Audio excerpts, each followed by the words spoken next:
welcome to this morning's commemoration. This is part of an annual commemorative ceremony that Memorare Manila 1945, along with related agencies, holds every year to remember the civilian victims of the Battle of Manila. For all the children who have died before their time, for the soldiers who allowed their uniform to strip them of their humanity, for the redemption of the souls of both victim and perpetrator, for those who commit themselves to the forgiveness of sins, Lord, hear our prayer. Amen.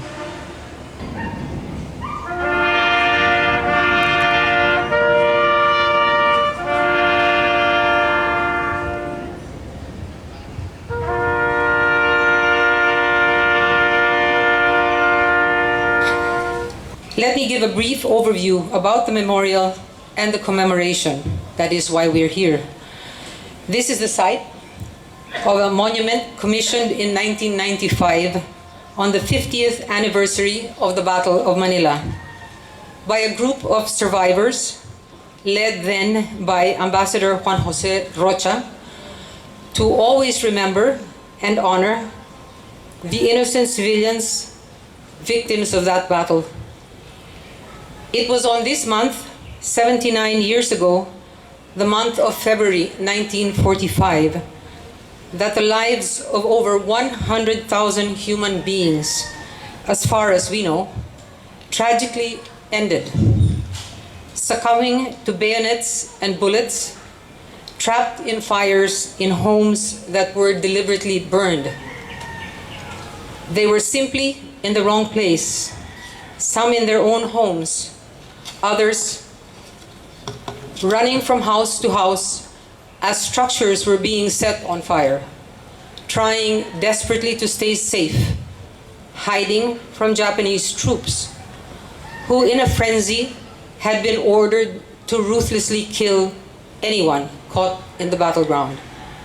Men, women, children. No one was spared. The civilian population was vulnerable, unable to defend themselves.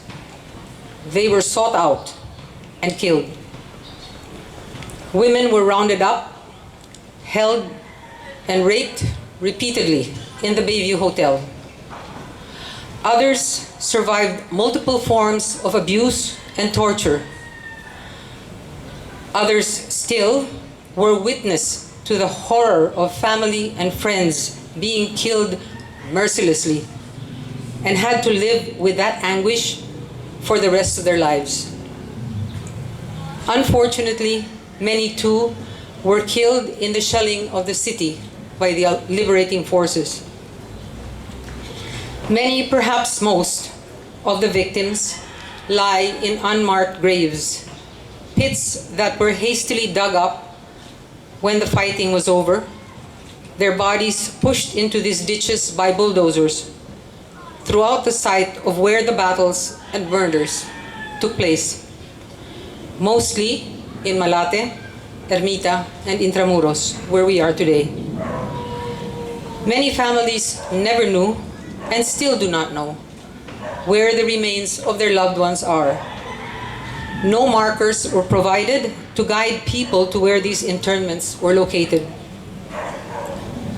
The monument stands for all victims and those civilians who survived the infamous battle. This is theirs. We pray for their eternal repose. We remember. We can never forget.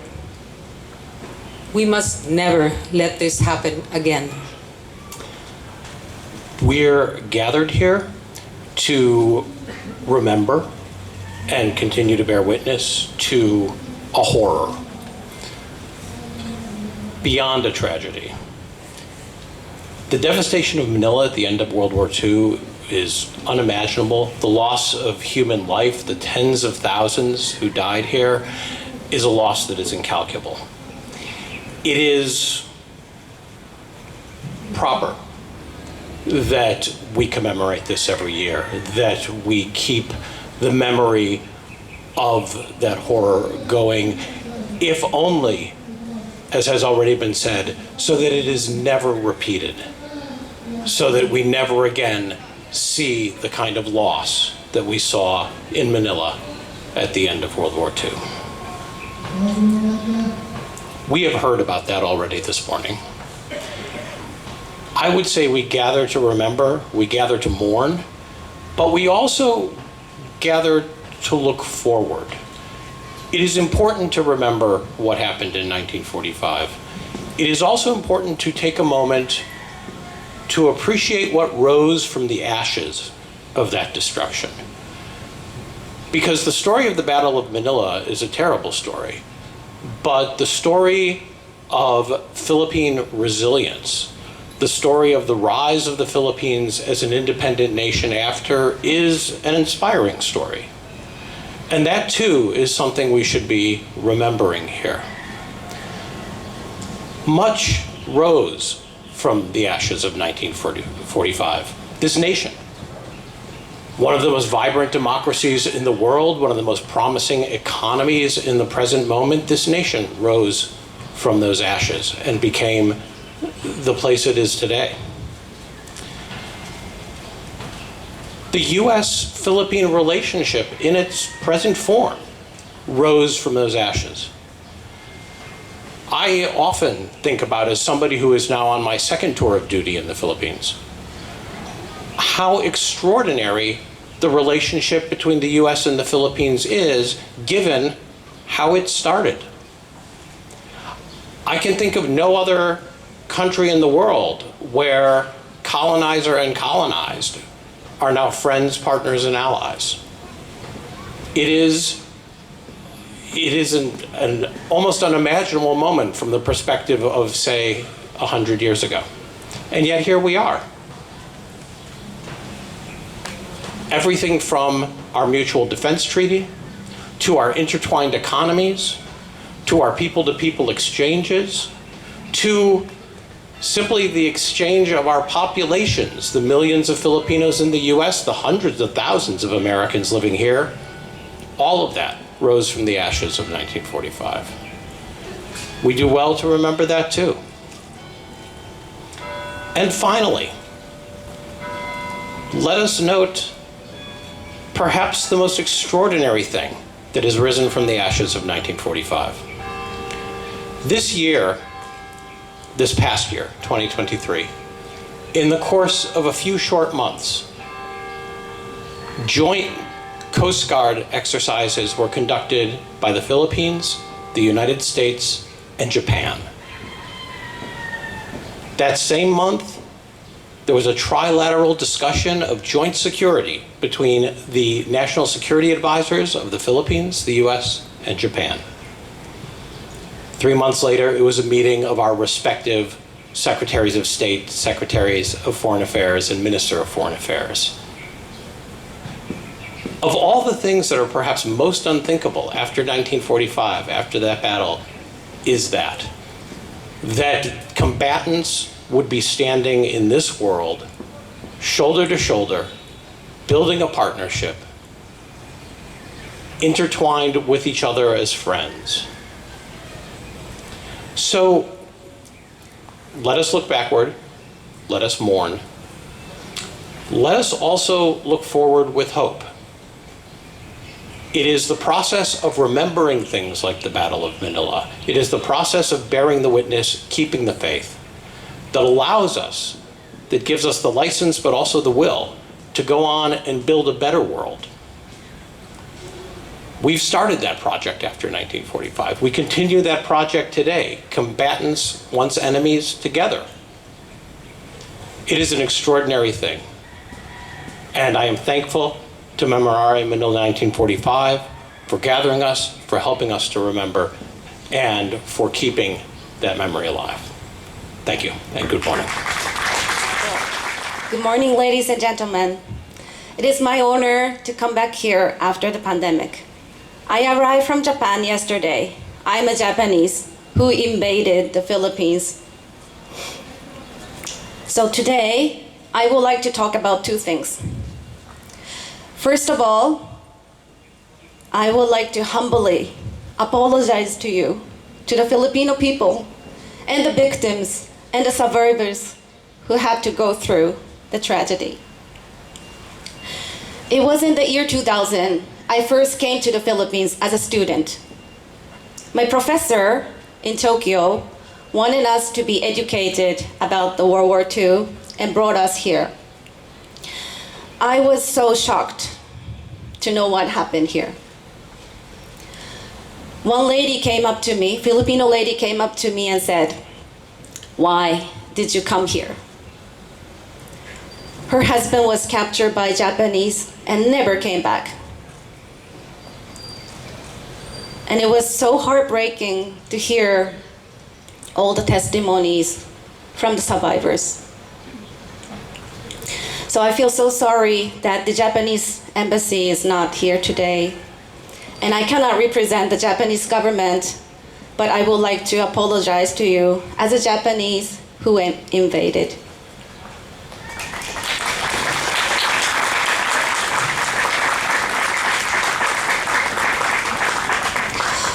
So secondly, I would like to promise you that I would like to educate Japanese younger generation. My professor, who took me here in the year 2000, passed away last year. So I feel like it's my responsibility now to educate the next generation.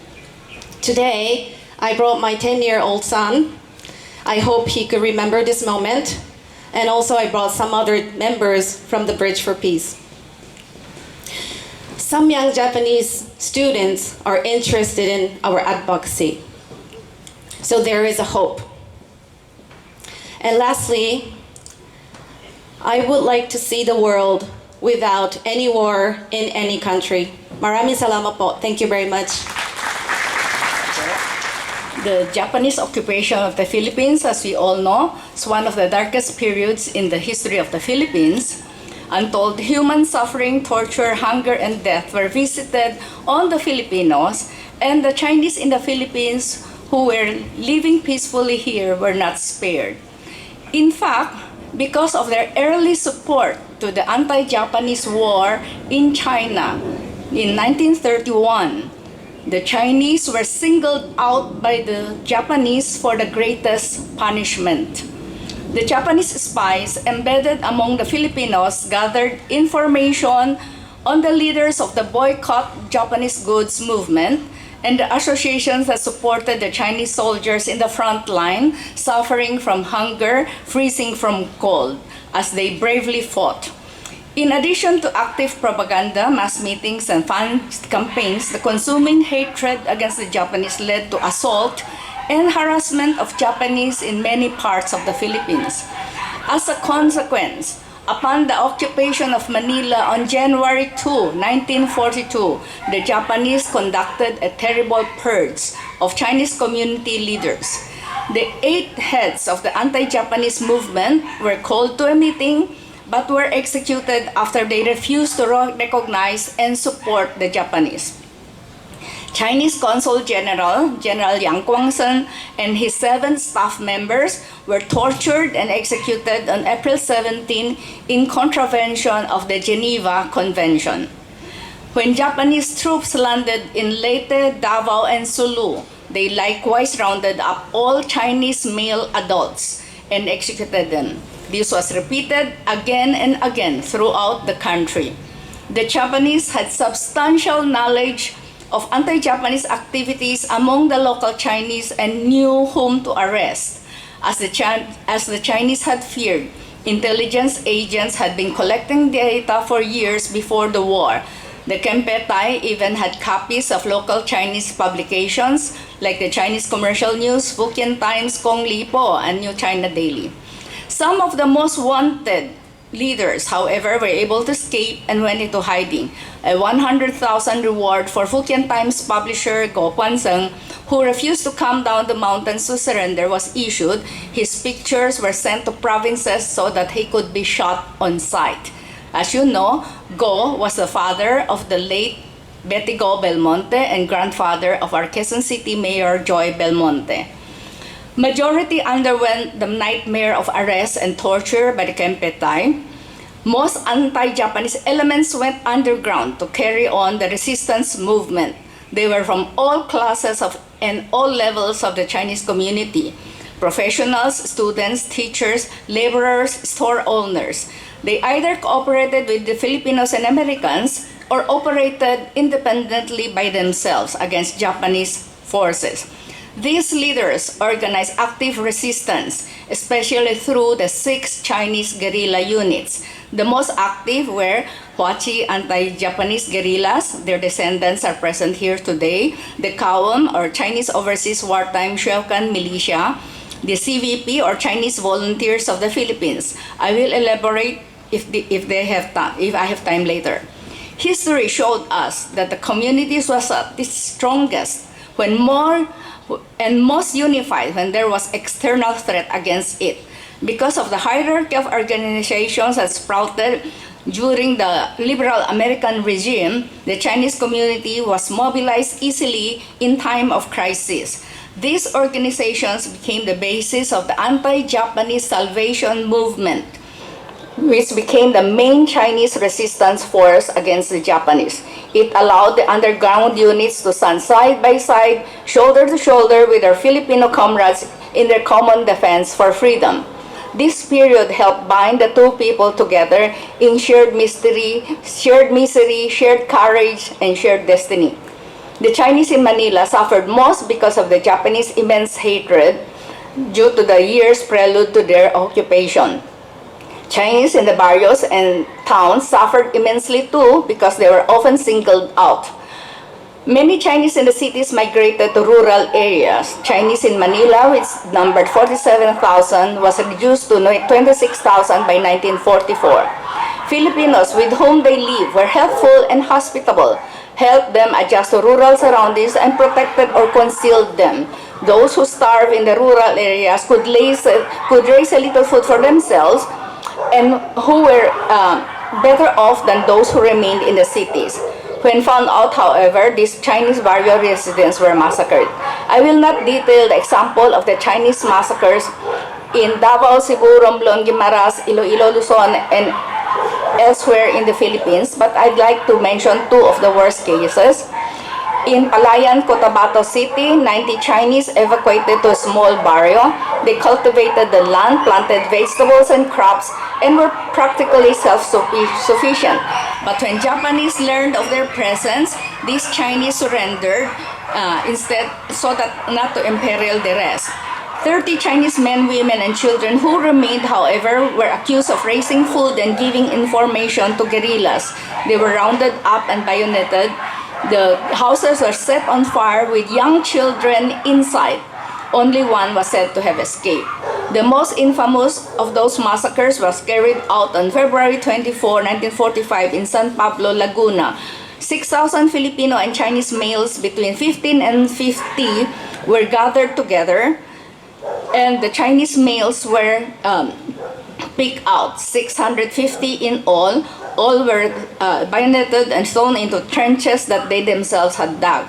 Several wounded survivors taken to local hospital were killed the following day. Some of the badly wounded crawled to their homes with the help of Filipinos. In Los Baños, all the Chinese found in town were executed because of increased guerrilla activities in Laguna and because they helped liberate the American war prisoners in the Los Baños internment camp.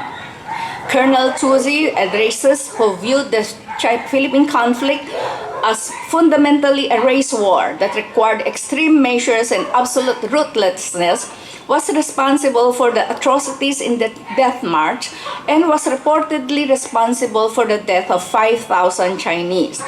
When Bahay Chinoy hosted the Nanjing Massacre exhibits at the lobby, where we will be moved to after this event, we exhibited the massacres of the Philippines on the second floor. It is not just these 100,000 civilians in Manila that we should remember, but also those hapless men and women all over the country. There's no time to elaborate on the 6 Chinese guerrilla units, but probably later on you can see some of the photos at the Bahay Chinoy when you visit the museum after the event there. To conclude, at the end of the war, it was estimated that 10,000 of the 130,000 Chinese were slaughtered by the Japanese, and their economic losses amounted to 220 million, representing their entire investments in the Philippines. The sufferings endured, sacrifices made, and blood poured by the ethnic Chinese during the period of anti-Japanese resistance cemented the bonds of friendship and kinship with their Filipino brothers. Many lectures I gave on important events in Philippine history showcased how the Philippines and China's fate and destiny have been intertwined throughout history, but especially so during this period of Japanese occupation. While commemorative events like this is remembered every year and undertaken, it is most important to instill in humankind that war is never an answer to conflict and peace is more than just an absence of war. We honor our heroes, we remember our history, especially the atrocities and tragedies spawned by the war, so that the wars of our fathers will never again be visited on our future generations. Maraming salamat po. Thank you. 谢谢. And before living in Manila, I used to live in another city that was destroyed by the Second World War, which was Warsaw. Yes, I lived in Warsaw for 3 years. And unlike Manila, Warsaw is full of plates indicating the people that died in every single corner, right? So I'm happy that at least in Manila we have this plazuela where we can remember about that tragedy. I have been invited to talk about the fate of the Spanish community in the Philippines, but it's difficult to estimate the numbers of people who live in Manila at that time, because it's difficult to define what is a Spaniard, no? Because many people, many Spaniards after 1898 decided to stay here, and eventually they have children and so on, and they became Filipino, right? But according to some historians, they mentioned there were 3,000 registered Spanish citizens, and during the bombing of Manila, there were at least, according to some historians, around 250 victims. 67 of them died alone in the Spanish consulate when they want to take refuge. One of those Spaniards who died was Manuel Maria Rincon. Yes, Manuel Maria Rincon was a person who arrived to the Philippines in 1868, more or less. He worked as a public servant first, then he was a journalist. He published several books. He was a person that in 1898 he decided to stay here. He married a Filipina. He had 5 children. He was known to have supported many young Filipino writers and known also for his work of charity, despite his modest circumstances.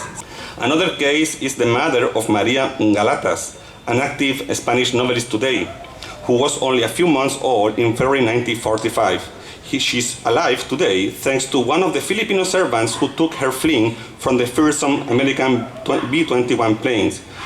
The attack on the Spanish consulate was the biggest attack on the inviolability of a Spanish diplomatic representation in modern history.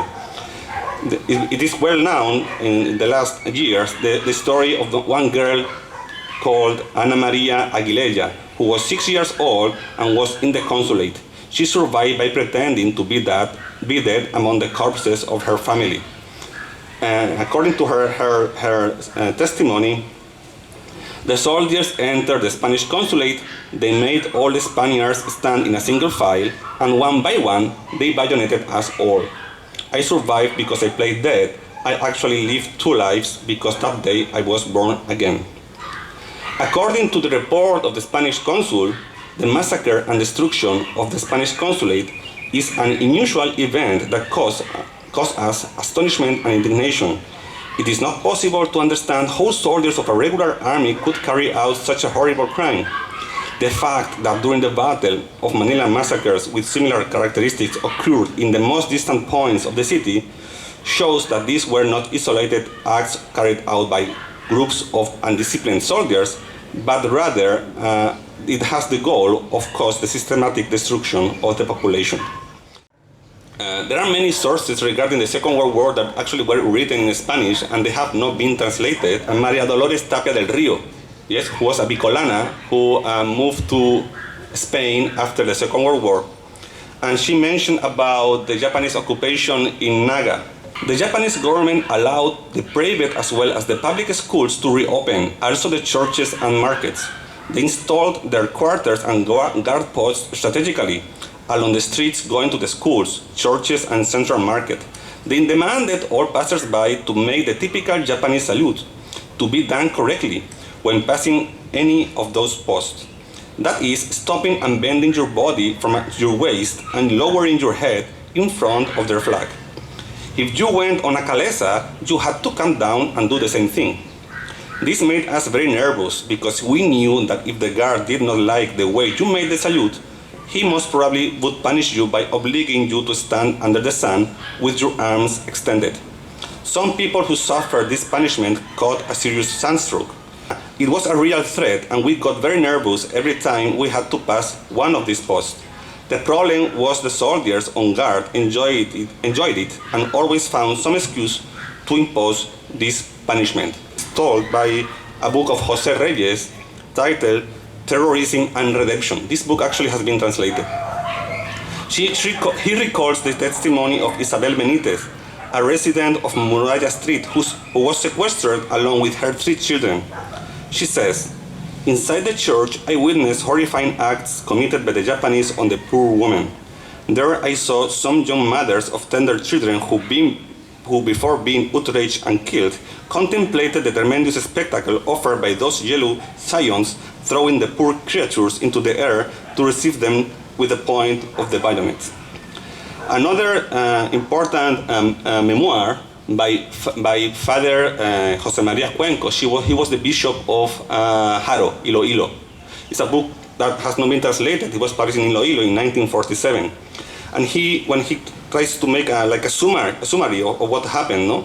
He says, after 3 years of harsh, inhuman, and tyrannical Japanese occupation, which culminated in the slaughter of defenseless and peaceful priests, the Almighty, using American forces, freed the Filipino people from Japanese subjection and slavery, returning to them at the same time the precious gift of freedom and democracy. But freedom does not come easily. It is usually bought at the price of blood, and the Philippines was to be no exception to this sociological law. It was written in the eternal decrees of Providence that before attaining its manumission and emancipation from the Japanese, thousands of its children were to be sacrificed on the holy altar of freedom. The green fields of Bataan and the rocky hills of Corregidor were to be stained with the blood of their heroes before the splendor of freedom shone in the bluish Philippine sky. In their libertarian struggles, no people have suffered so much and wept so much as the long-suffering Filipino people. Their ordeal has been as bloody and tragic as can be imagined, to the loss of many lives, at the destruction and devastation of their greatest and most beautiful cities. Thank you very much. Where understanding triumphs over enmity, let this commemoration be a rallying cry for all who seek a world characterized not by conflict but by cooperation. As we close this solemn event, let us hold high the legacy of bravery and devotion. Let us carry forth the flame of remembrance. Let us steward the lessons learned with vigilance and compassion. And let us eternally be the custodians of peace in our time for generations to come. Thank you, Memorare Manila 1945, for your commitment to this annual commemoration of the Battle of Manila, so that the present and future generations will always remember the hefty price of the freedom that we relish in this present day. Maraming salamat. Mabuhay po ang Intramuros, mabuhay ang Maynila, mabuhay ang Pilipinas.